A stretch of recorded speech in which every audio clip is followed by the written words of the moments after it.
สอบถามรายละเอียดเพื่อร่วมทำบุญได้ที่0818815690ก็เป็นโครงการปรับภูมิทัศน์และพัฒนาปรับพื้นที่รอบอุโบสถวัดประแดงมหาวิหารตำบลสุเทพอำเภอเมืองเชียงใหม่จังหวัดเชียงใหม่โครงการนี้เริ่มดำเนินการท่านที่จะร่วมบุญร่วมกุศลร่วมอนุโมทนาได้บุญได้กุศลได้ความดีโดยทั่วหน้ากัน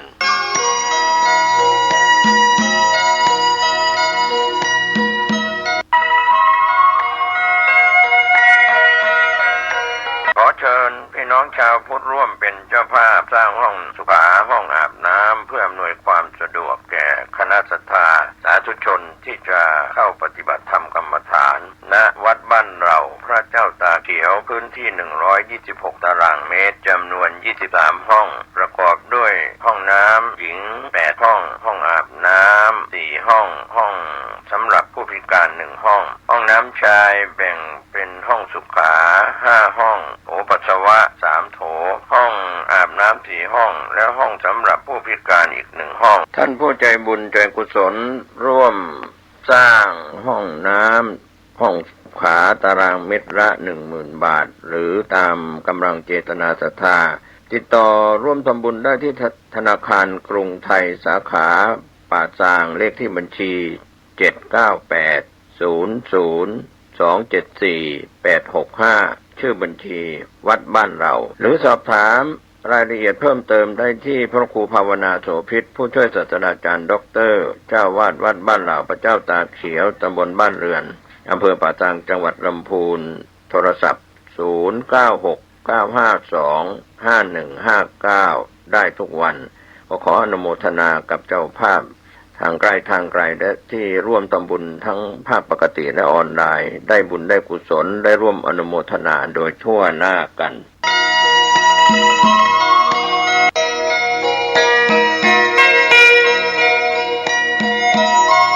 ข่าวสารงานบุญงานกุศลขอเชิญร่วมทำบุญสร้างวิหารและพิพิธภัณฑ์ครูบา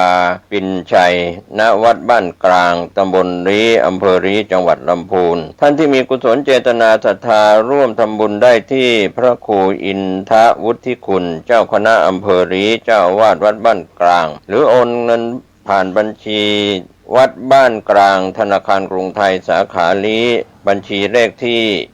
672857889ติดต่อสอบถามรายละเอียดเพิ่มเติมได้ที่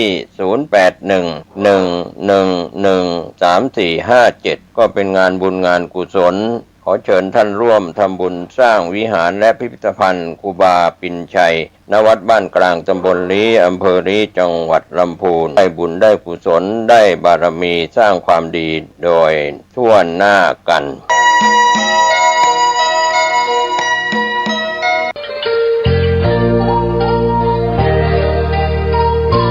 ขอเชิญร่วมงานธรรมญาตราบูชาพระธาตุณวัดป่าบ้านมูเซอร์30,000 ทุ่งอำเภอแม่สอดจังหวัดตากในวันที่4และวันที่5ธันวาคม2568นี้กำหนดการวันที่4ธันวาคม2568เวลา 9:09 นาทีขบวนเดินเทิดพระเกียรติสมเด็จพระเจ้าตากสินมหาราชรอบอำเภอเมืองตากเวลา 9:19 นาทีเริ่มออกเดินธรรมญาตราจากวัดป่าสุทธิธรรมมงคลขึ้นสู่วัดป่าบ้านมูเซอร์30,000 ทุ่งโดยมีระยะทางประมาณ15 กิโลเมตรเวลา 20 นาฬิกาเริ่มพิธีสวดมนต์กราบบูชาพระบรมสารีริกธาตุและรับฟังธรรมจากครูบาอาจารย์ที่มหาเจดีย์ศรี30,000 ทุ่งวันที่5ธันวาคม2568เวลา 7:30 นาทีพระสงฆ์ออกบิณฑบาตรอบลานวัดต่อด้วยพิธีน้อมสักการะพระรูปสมเด็จพระเจ้าตากสินมหาราชทรงบัลลังก์พร้อมชมการแสดงชนเผ่าพื้นเมืองและกิจกรรมแบ่งน้ำใจสู่ชาวดอยโดยมีพระอาจารย์เฉาชวนะปัญโยเจ้าอาวาสวัดป่าบ้านมูเซอร์30,000 ทุ่งและวัดป่าสุทธิธรรมมงคลอำเภอแม่สอดจังหวัดตากเป็นประธานสงฆ์ผู้ที่สนใจเข้าร่วมกิจกรรมมหาบุญธรรมญาตราบูชาพระธาตุในครั้งนี้ สามารถแจ้งความจำนงเพื่อลงทะเบียนเข้ามาได้ตั้งแต่บัดนี้เป็นต้นไป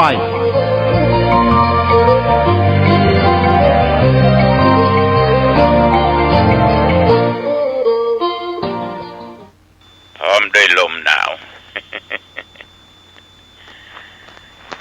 ก่อนที่เราจะได้พบได้ปะเรื่องธรรมะข้อคิดนั้นเราก็ไปพระสวดมนต์แต่การนี้ก็มีเป็นประจำทุกวันนะทุกวันในเวลาเดียวกันนี้แล้วก็เป็นประจำณสถานีวิทยุแห่งนี้ก็ต้องขออนุโมทนาขอบใจเป็นอย่างมากต่อคุณโยมเจ้าหน้าที่ที่ได้อำนวยความสะดวกขอบใจเจ้าหน้าที่ที่เปิดเสียงธรรมะให้แก่ญาติแก่โยมที่อยู่ทางบ้านตั้งจองได้รับฟังกันอุณหภูมิต่ำนักแกนะลด10ลงมาละความหนาวเย็นนั้นไม่ต้องบอกนะอาตมาภาพนั่งอยู่ที่บนเตียงเนี่ยอดมาได้เอาผ้าตัวที่ห่มนะมาตุ้มแหละมาตุ้มขณะตะวันนี่ก็ให้เป็นวัดเป็นจามเป็นไอก็ได้ว่ามันก็หายไปคนเดียวมันโอ้ยพอมันจะเป็นจามเป็นไอเป็นวัดอย่างใดฉะนั้นก็ระมัดระวังเกี่ยวกับเมื่อร่างกายได้รับความอบอุ่นท่านทั้งหลายที่จะเดินทางไปประจนความหนาวบนดอยก็ตามสบายเด้อเนอะตามสบายเมื่อกายใหญ่มันพร้อมมันก็มีความสุขมีความอบอุ่นอยู่ในตัวในจิตในใจแล้วต่อไปไหว้พระเนอะไหว้พระรัตนตรัย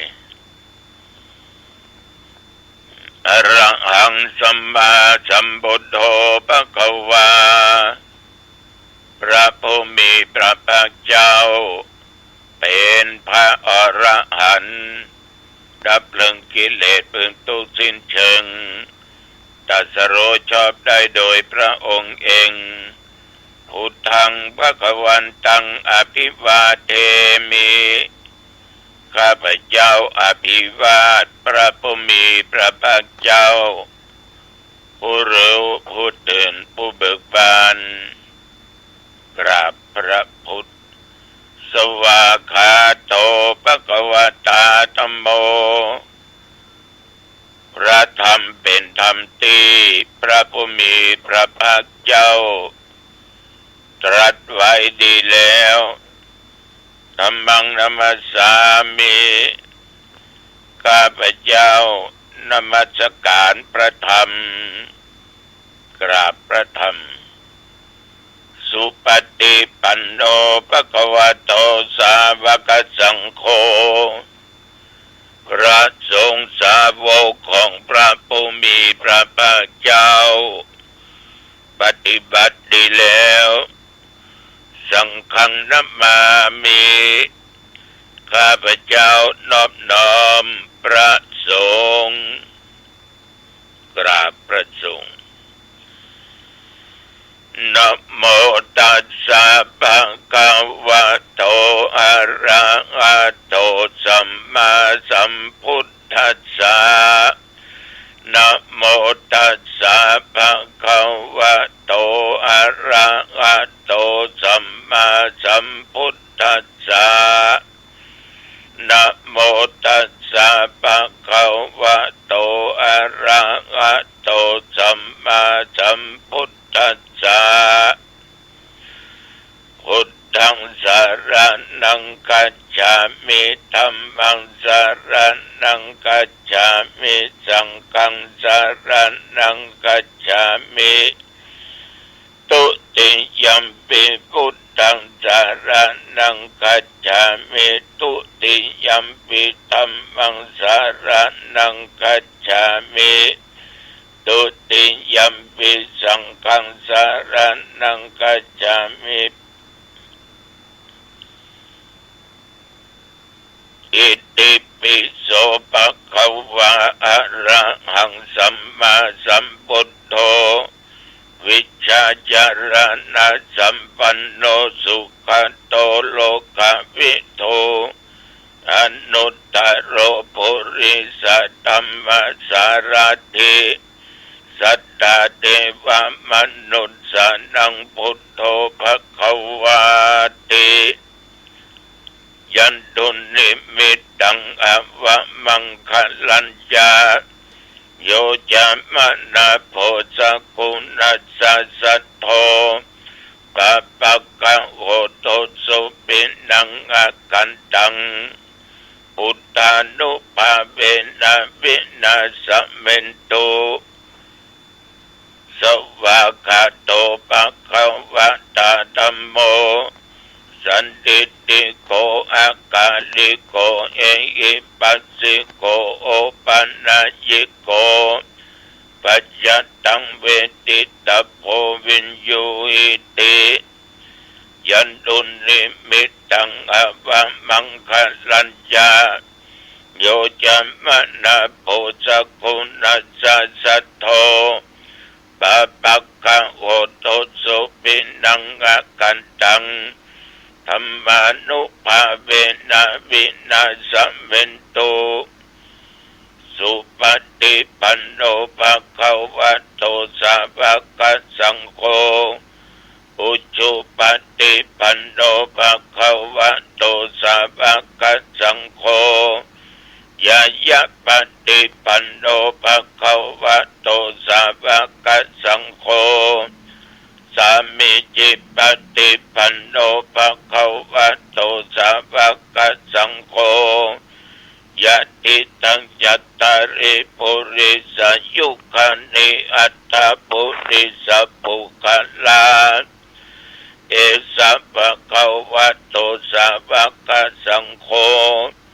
อาอุนยโยปะอุนยโยทักขินยโยอัญชลิกรณิโย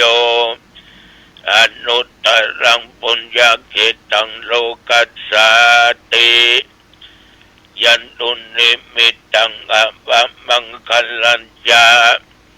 โยจามนาโพสกุณัสสะสัทโธปะปะกะโหโตสุปินังอากันตังสังฆานุภาเวนะวินาสเมนตุ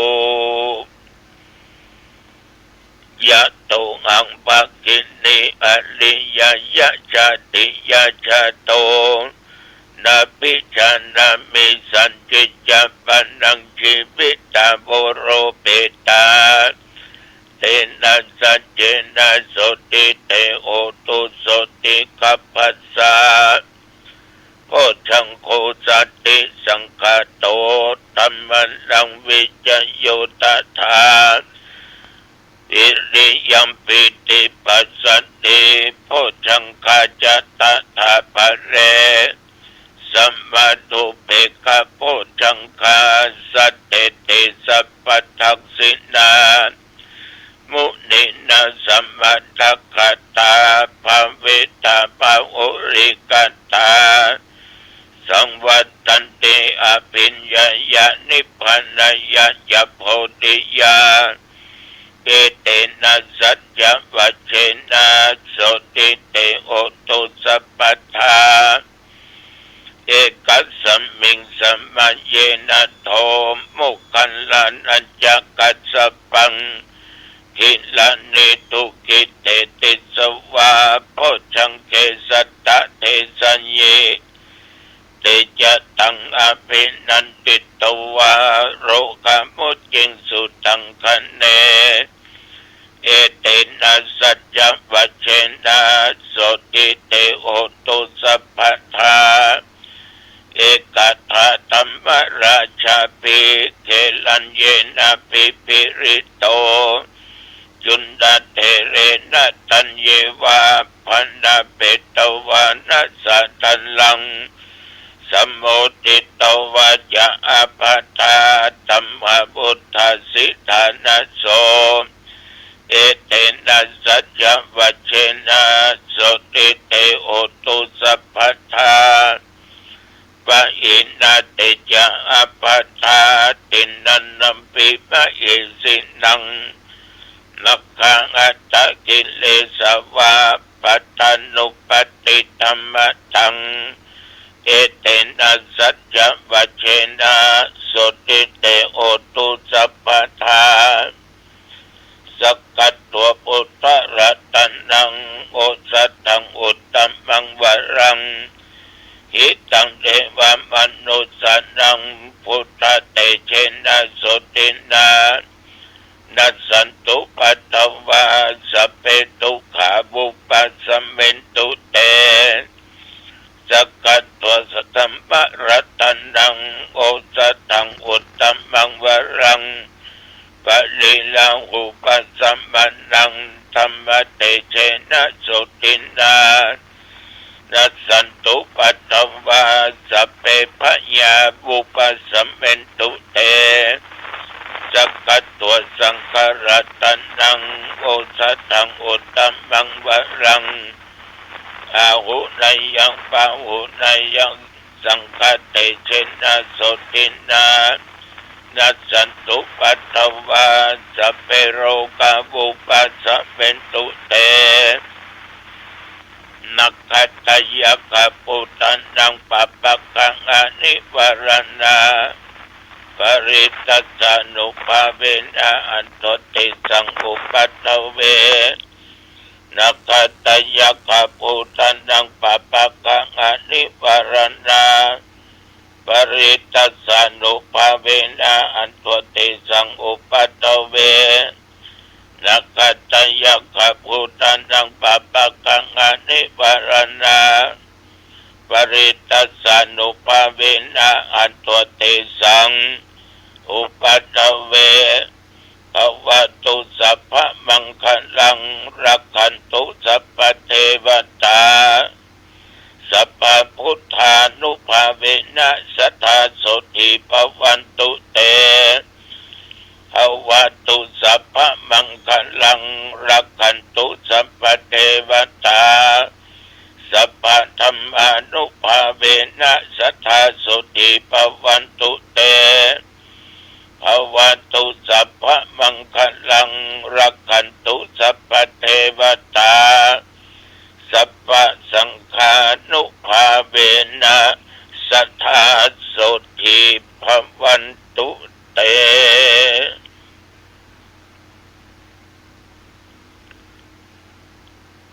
โดยบทพุทธานุภาพธรรมานุภาพสังฆานุภาพพุทธรัตนังธรรมรัตนังสังฆรัตนังบทสาธยายมนต์อันศักดิ์สิทธิ์ด้วยจิตอันตั้งมั่นขออำนวยอวยพรปัญโชคปัญใจแก่ญาติแก่โยมท่านทั้งหลายและตนข้าพเจ้าแม้นว่าได้ตรงเพียรทิโลกาอันร้ายนอกกายในกายยุกยากินยาฉีดยาก็บ่หายหมอรักษาบ่หายบ่ได้ขอคุณแห่งพระพุทธพระธรรมพระสงฆ์มนต์ต่างๆนี้จงกำจัดโรคภัยไข้เจ็บต่างๆทั้งนอกทั้งในกายคืออันตรธานวินาศสันตุขอฮือหายและที่จะเกิดมาไปหน้าอย่าได้มาใกล้มากายนับตั้งแต่ตอนนี้ไปขอมีสุขภาพกายใจอันแข็งแรงแม้นว่าเดินทางไปเหนือใต้ตกออกไกลใกล้ทุกสลอกทุกกองเดินทางด้วยความปลอดภัยไปให้มีโชคกลับมาก็ให้มีชัยชนะมีอายุวันนะสุขะพละเหมือนกันทุกผู้ทุกคนขอเจริญพร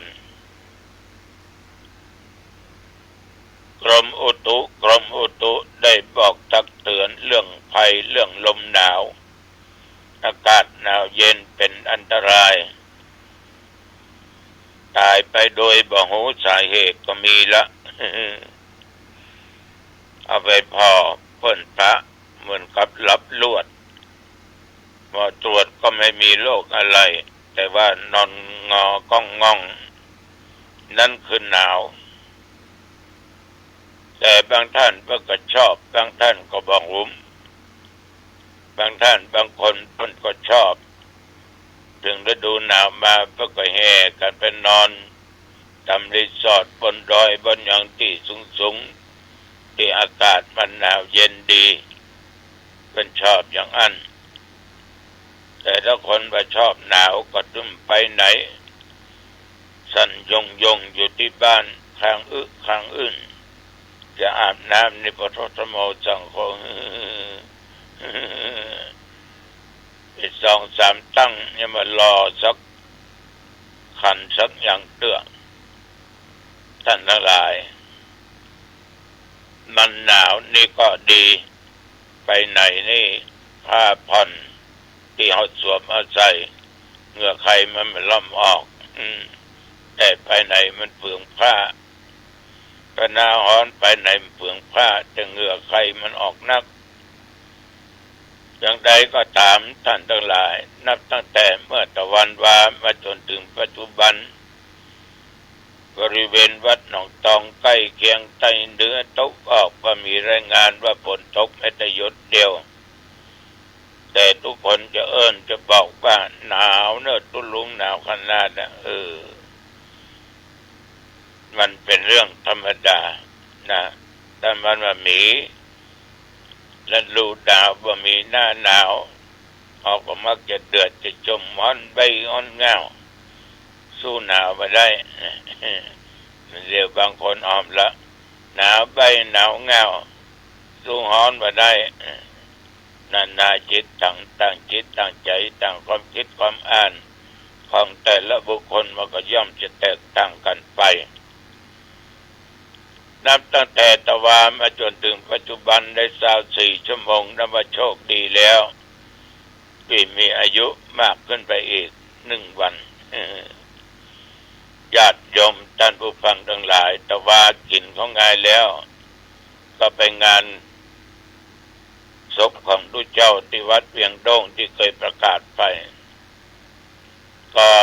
ศรัทธาญาติโยมก็มากหลายพอสมควรเมื่อสวดพุทธมนต์จบพรด้วยอย่างจบก็ฉันเพลต่อจากนั้นก็พิจารณาพระบังสกุลกันที่วัด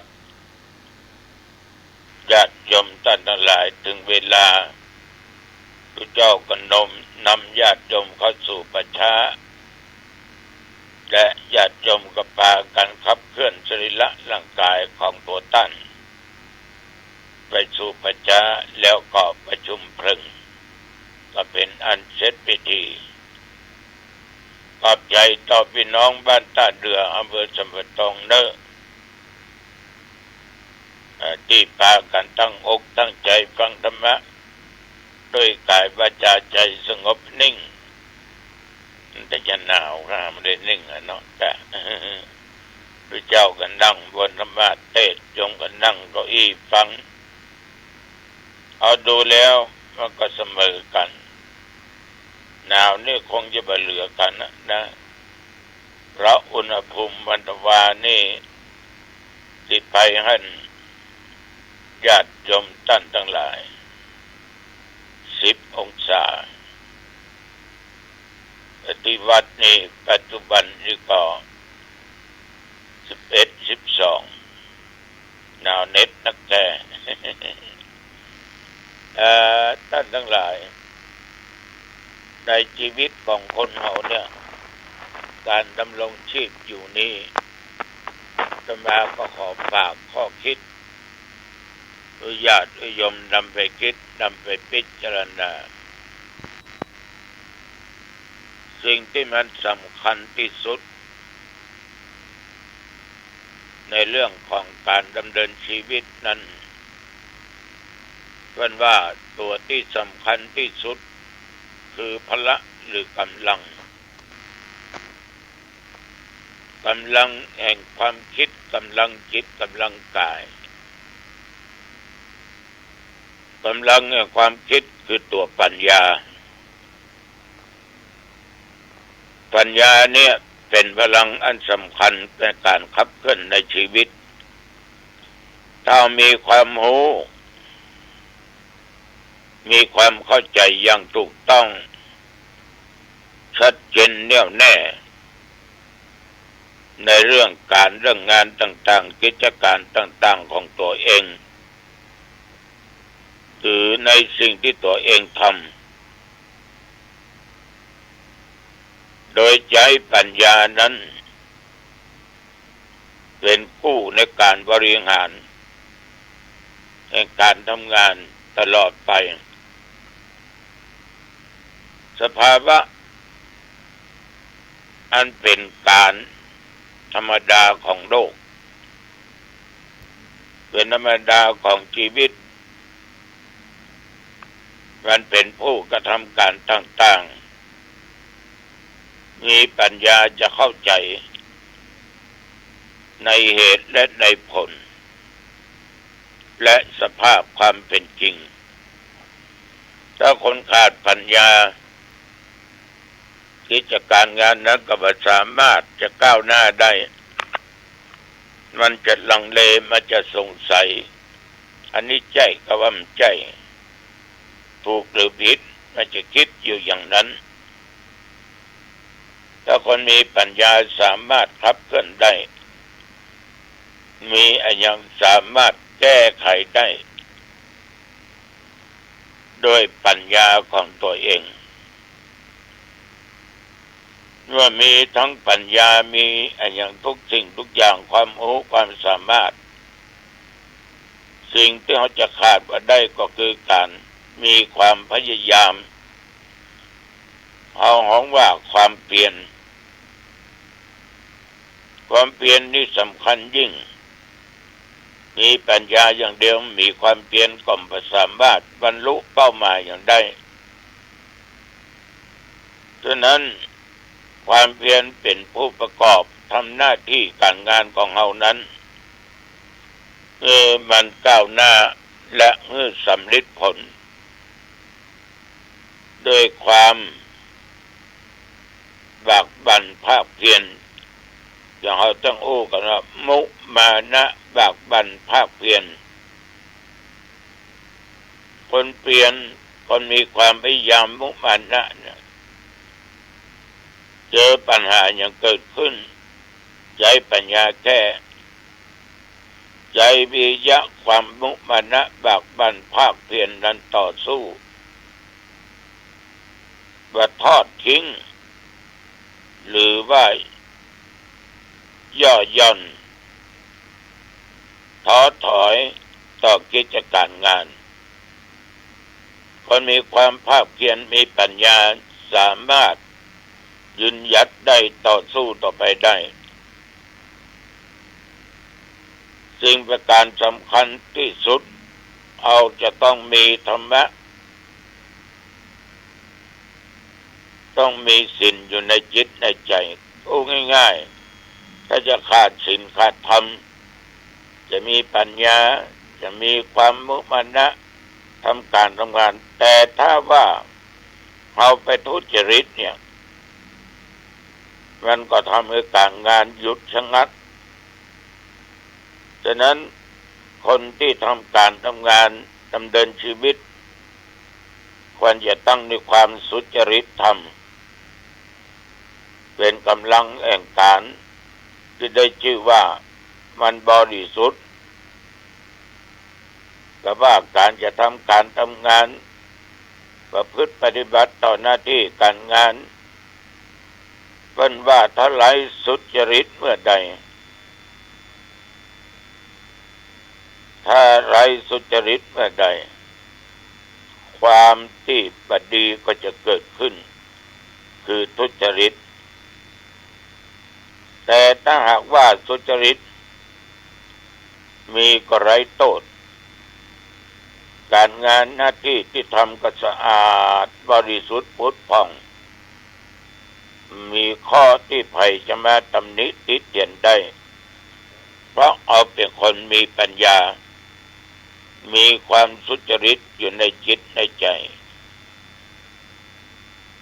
นอกจากนั้นอาจจะต้องเป็นคนที่มีสุขภาพร่างกายแข็งแรงถ้าหากว่าจะมีความสามารถขนาดไหนตั้งใจจะทำขนาดไหนโดยทางสุจริตแต่ถ้าหากว่ากำลังเนี่ยมันแบบเพียงพออ่อนเพลียมันก็ไม่สามารถช่วยเหลือเกื้อกูลอย่างใดแต่ถ้ามีกำลังเนี่ยมันสามารถเกื้อกูลทำให้ตัวเรานั้นสามารถทำประโยชน์แก่ตัวเองและแก่เพื่อนมนุษย์ได้ฉะนั้นคุณธรรมดังที่กล่าวนี้โยมทั้งหลายเราจำเป็นต้องมีคือว่ามีปัญญามีความวิริยะความอุตสาหะบากบั่นภาคเพียรมีความสุจริตและมีพละคือกำลังการงานทุกสิ่งทุกอย่างที่ทำนั้นก็สำเร็จไปด้วยดีด้วยความบริสุทธิ์แล้วในที่สุดเราก็จะพบแต่ความสุขความเจริญอย่าลืมเนอะวันที่4เวลา10 โมงพระญาติโยมที่ณวัดไซมูลหลังดงเจ้าหน้าที่คุมประพฤติได้นิมนต์ไปพบพระกับญาติกับโยมท่านทั้งหลายวันที่5อันนั้นบ่ายโมงครึ่งพระกันที่วัดบ้านมอนอำเภอสังกะแปงเพิ่นตั้งธรรมหลวงตุลุงจะไปเทศนาที่นั่นเอาละวันนี้อันว่าเป็นเวลาพอสมควรอาจจะผิดพลาดในบางสิ่งบางอย่างหูนึกได้แต่จำเป็นต้องกล่าวไปข้างหน้า หยุดไปได้อายุวันโนสุขังพลังพบกันใหม่โอกาสหน้าเจริญพรสวัสดีครับท่านผู้ฟังที่เคารพธรรมสาระวันนี้ผมเกษตรเพชรสำริดวิทยากรก็นำเรื่องราวต่างๆที่เกี่ยวข้องกับเรื่องของพระพุทธศาสนามาเสนอให้ท่านได้รับรู้รับทราบกันนะครับท่านผู้ฟังก็เรียกว่าแบ่งปันความคิดดีๆสู่ท่านผู้ฟังก็เรื่องราวต่างๆนั้นอาจจะเรียกว่ามากน้อยไม่เท่ากันเรื่องของศีลธรรมไม่กลับมาโลกาจะวินาศจริงเท็จประการใดนั่นก็อยู่ที่เราหลายคนหลายท่านก็ใช้วิจารณญาณในการรับข้อมูลข่าวสารจากยุคอดีตนับ100 ปีพันปีก็ได้นะครับเพราะว่าเหตุการณ์ของบ้านเมืองจากยุคอดีตจนถึงปัจจุบันของโลกใบนี้ที่เรียกว่ามนุษยโลกหรือว่าชาวชมพูทวีปของเราก็เห็นกันอย่างชัดเจนแจ่มแจ้งว่าเรื่องของศีลธรรมไม่กลับมาโลกาจะพินาศจริงจะพินาศด้วยเรื่องสิ่งใดในสมัยพุทธกาลที่เราได้เคยนำเล่าของสมัยพระเจ้าประเสนที่โกศลทรงสุบินก็คือฝันคืนเดียว16 เรื่องก็เป็นการพยากรณ์จากองค์สมเด็จพระสัมมาสัมพุทธเจ้าว่าจะมีเหตุการณ์เกิดขึ้นในภายภาคหน้าอย่างไรถ้าเรามองถึงเรื่องนี้นะครับท่านผู้ฟังเรามาแบ่งปันกันในด้านความคิดเห็นปัญญาบารมีของแต่ละคนแต่ละท่านมีอยู่แล้วมากน้อยไม่เท่ากันนั้นสิ่งหนึ่งนะครับที่อาจจะเกิดขึ้นในช่วงที่ผ่านมาจนถึงขณะนี้และจะเกิดขึ้นต่อไปก็16 ตอนในสุบินนิมิตนั้นเป็นเรื่องราวของบ้านของเมืองของโลกที่จะเกิดขึ้นก็คงไม่ได้เกี่ยวข้องกับพระเจ้าประเสนที่โกศลที่สุบินฝันนะครับก็แ แต่เป็นเหตุการณ์ที่จะเกิดขึ้นในสังคมเป็นเรียกว่าพุทธธรรมนายขององค์สมเด็จพระสัมมาสัมพุทธเจ้าที่เราแปลเป็นใจความพูดถึงสุบินนิมิต16ข้อตามหลักฐานที่ปรากฏอยู่ตอนที่1นั้นแผ่นดินวิปริตตอนที่2คนเริงกามตอนที่3ลูกบังเกิดเกล้า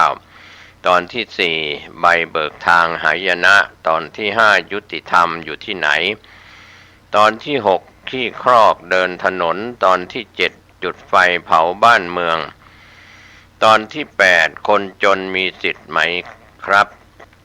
ตอนที่9คนดีจะหนีไปอยู่ป่าคนบ้าจะครองเมืองตอนที่10หม้อข้าวประหลาดตอนที่11นักบุญคนบาปตอนที่12สังคมวิกฤตเห็นผิดเป็นชอบตอนที่13หนักดังขุนเขาทำไมเบากว่าขนนกตอนที่14คนหลงกามตอนที่15คนเมายศตอนที่16ภัยของสังคมนะครับทั้ง16ตอนนี้เป็นเรื่องที่เราน่าจะได้ขยายความโดยย่อๆพอให้เข้าใจกันว่านิมิตเป็นเรื่องราวต่างๆที่เราได้เห็นในพุทธธรรมนายว่าวัวดำทำมึน4ตัวบ่ายหน้าเข้าหากันแล้วก็แต่ละทิศก็โจรเข้าใส่กันเหมือนจะขวิดกันแต่ก็ไม่ได้ขวิดกันนี่แหละครับเป็นเรื่องราวที่เราจะเห็นได้ว่าพุทธธรรมนายข้อแรกนี้ว่าแผ่นดินวิปริตนั้นก็สังคมในยุคไหนๆถ้าเรามาพูดถึงเหตุการณ์เลวร้ายหรือภัยพิบัติแก่สังคมโลกใบนี้จากยุคอดีตจนถึงปัจจุบันและจะมีต่อไปในอนาคตก็เป็นยุคที่ผู้นำหรือผู้ปกครองของประเทศไร้ศีลไร้ธรรมแสวงหาแต่ประโยชน์ส่วนตนก็คดโกงเบียดเบียนคนดีมีคุณธรรมก็ทำให้เกิดความระส่ำระสายเดือดร้อนในสังคมพระพุทธองค์ทรงทำนายอธิบายเรื่องนี้ว่าก่อนที่เราจะเห็นว่าความฝันนั้นมาจากสาเหตุข้อแรกเทวดานิมิตข้อที่2จิตอาวรณ์ข้อที่3รางสังหรณ์ข้อที่4ธาตุกำเริบนะครับเรียกว่าเทพนิมิตก็เทวดาดลใจจิตอาวรณ์ก็คิดเรื่องราวต่างๆรางสังหรณ์แล้วก็ธาตุกำเริบนั้นกินเรียกว่ารับประทานมากก็ธาตุกำเริบของความฝันดังนั้นข้อแรกที่เราว่าเห็นโคอุสุภะวัวสีดำทะมึน4ตัววิ่งมาจากทิศทั้ง4วิ่งคำรามเข้าใส่